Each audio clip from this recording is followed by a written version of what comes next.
Join us free today and quickly double your business by linking special offer coupons to Twitter, Facebook, and Google Places.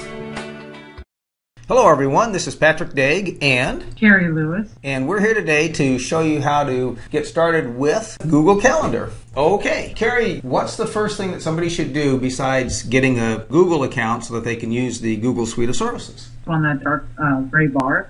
So you click on More. More, okay. It shows up under right there, Calendar. So we click on Calendar, and this says Get Started with Google Calendar. John Jones Example is this guy's name. His last name is Example. And what do we do? And then you can put in your location and your time zone, and then click Continue. Okay, we're West Coast, so that's fine. United States. Click Continue. And then we create a calendar. So then you click on Create, so you can create an event. So create an event.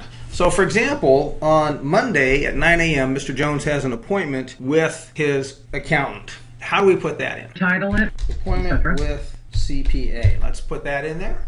And what does he do?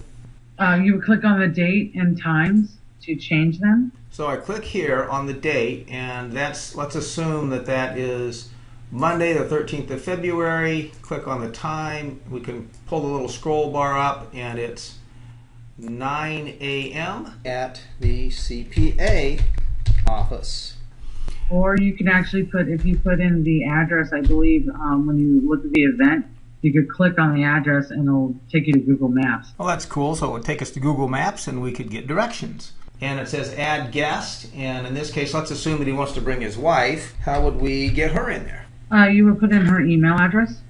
Okay, so I wrote in wife, but a little screen popped up that said the following email addresses are invalid. Wife is invalid. Okay, for this example, I'll make up an email address and type it in. GloriaJones@gmail.com. And now she will get notified by email when that appointment comes up. We could make that, say, change that to 2 hours ahead of time. And it says pop up on the computer. So that will notify us by email, and it will pop up on the computer screen. Very cool. So that's how we use Google Calendar. In order to save this event, we click on the red Save button at the top.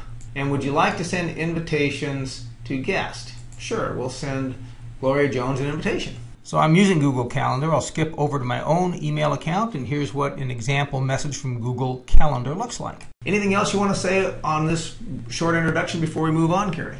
There's a lot you can do with it. Android phones are connected to Google. You can easily add your calendar to it and update it. Okay, Android phones are connected to Google, and I can easily add and update a calendar if I have an Android phone. Thanks, Carrie. I think this is a great introduction, and thanks everyone for stopping by. Join us free today and quickly double your business by linking special offer coupons to Twitter, Facebook, and Google Places.